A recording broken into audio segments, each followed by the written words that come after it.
Hello friends, welcome to another tutorial of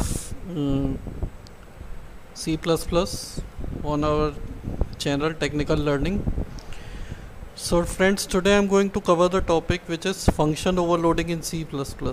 ठीक है, तो फंक्शन ओवरलोडिंग में हम क्या चीज़ दिखा सकते हैं कि कैसे हम एक ही नाम के फंक्शन को अलग अलग पैरामीटर्स के थ्रू यूज़ कर सकते हैं।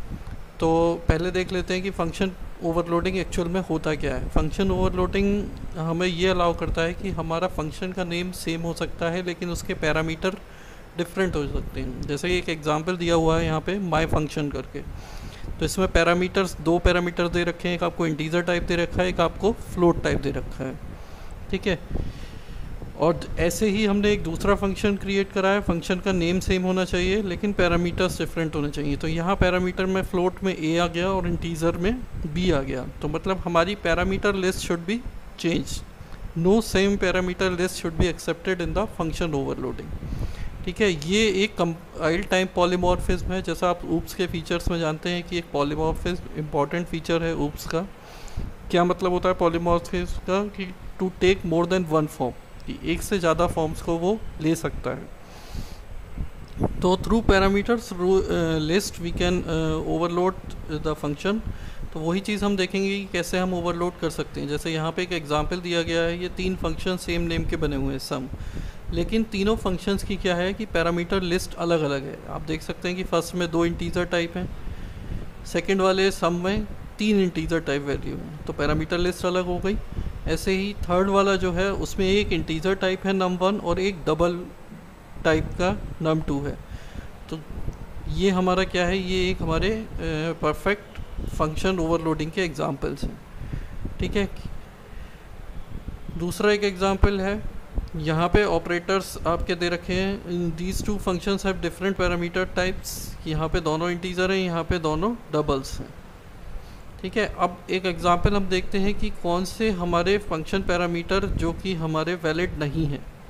ठीक है, इसमें भी हमारे पैरामीटर्स अलग अलग हैं, एक इंट है, एक डबल है, फिर एक इंट है। क्योंकि यहाँ पे num1 को हमने इंट की फॉर्म में दिया है, num2 को डबल में दिया है, तो सेम दूसरे फंक्शन में हमने कुछ चेंज कर दिया है कि num1 को डबल की फॉर्म में दे दिया है और num2 को इंटीजर की फॉर्म में दे दिया है। तो ये हमारे वैलिड पैरामीटर्स हैं, वैलिड केस हैं फंक्शन ओवरलोडिंग के लिए।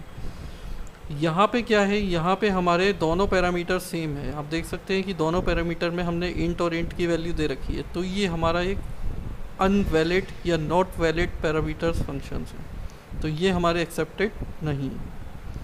क्या एडवांटेज होती है फंक्शन ओवरलोडिंग की? अभी हम प्रोग्राम भी देखेंगे फंक्शन ओवरलोडिंग का। मेन एडवांटेज ये होती है कि जो हमारे कोड की रीयूजेबिलिटी है वो हम इंक्रीज़ कर सकते हैं। जैसे कि हमने यहाँ पे दिखाया है कि one function for the same name. अभी प्रोग्राम मैं जो आपको दिखाता हूँ कि सेम नेम का अगर हमने प्रोग्राम देखिए, ये आप देख सकते हैं एक प्रोग्राम है। इस प्रोग्राम में हमने क्या करा है कि एक क्लास के थ्रू हमने फंक्शन ओवरलोडिंग को रिप्रेजेंट करा है। तो क्लास एक क्रिएट कर रही है अपने एडिशन नाम की। ठीक है, पब्लिकली हमने एक फंक्शन डिक्लेयर करा सम। यहाँ पे हमने दो वेरिएबल दिए हैं, दोनों वेरिएबल्स हमारे इंटीजर टाइप हैं। रिटर्न में हमने num1 प्लस num2 दोनों की वैल्यू को एडिशन करके रिटर्न करा लिया है सम में।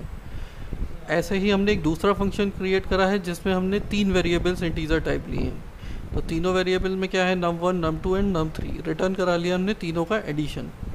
इसको आप चाहें तो ऐसे भी दे सकते हैं, नहीं तो अगर आप चाहें तो आप यूज़र से भी वैल्यू को इनपुट करा सकते हैं। तो मेन में मैंने क्या करा है कि मेन में एक ऑब्जेक्ट क्रिएट कर लिया है क्लास का नाम। ठीक है, ऑब्जेक्ट एक क्रिएट कर लिया, ऑब्जेक्ट के थ्रू हमने फंक्शंस को कॉल करा।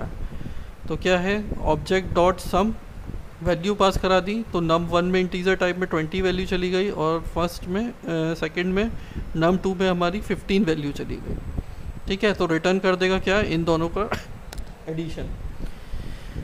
फिर ऐसे ही हमने क्या करा है, वो कैसे पहचानेगा कि कौन सा फंक्शन कॉल हो रहा है, उसके पैरामीटर्स से वो आइडेंटिफाई करेगा। क्योंकि यहाँ पे दो वैल्यूज़ दी हैं तो दो वैल्यूज़ वाला फंक्शन हमारा कॉल हो रहा है।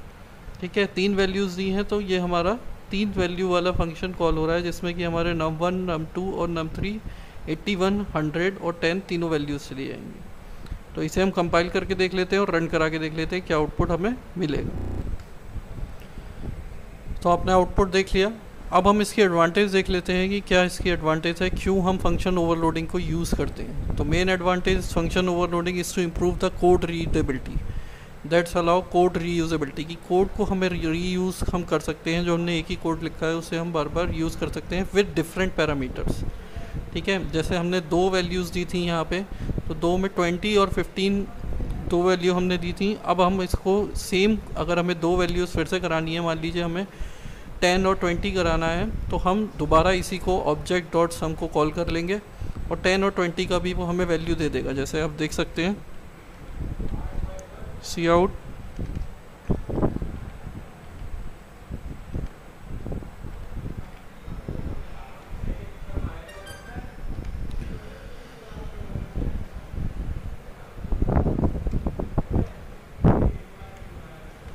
टेन कॉमा 20 मैंने यहाँ पे ये आर्गूमेंट पास कर दिया। हैंडल कर लेते हैं। ठीक है, इसे हम रन करा के देखते हैं प्रोग्राम को। तो ये आप देख सकते हैं कि सेम फंक्शन को, सेम कोड को हमने अलग वैल्यूज़ के लिए यूज़ कर लिया। फर्स्ट वैल्यू के लिए उसने 35 सम दे दिया था, सेकंड जो हमने अभी पास कराई तो उसके लिए उसने 30 सम दे दिया। मतलब हमें दोबारा दूसरी वैल्यू के लिए कोई और कोड नहीं लिखना पड़ा। तो ये मेन एडवांटेज है फंक्शन ओवरलोडिंग की, कि इससे रीयूजेबिलिटी आपके पर्टिकुलर कोड की बढ़ जाती है, जिससे कि आपको वो कोड बार बार रीराइट नहीं करना पड़ता। ठीक है, तो ऐसे ही हम कोड रीयूजेबिलिटी के फंक्शन ओवरलोडिंग का यूज़ करते हैं। नेक्स्ट वीडियो में हम देखेंगे कि क्या हम और एक्स्ट्रा चीज़ें कर सकते हैं C++ के प्रोग्राम्स में। अभी नेक्स्ट में हम आपको ऑपरेटर ओवरलोडिंग और इन सब के बारे में भी बताएंगे। तो continue watching my channel. Thanks for giving your time.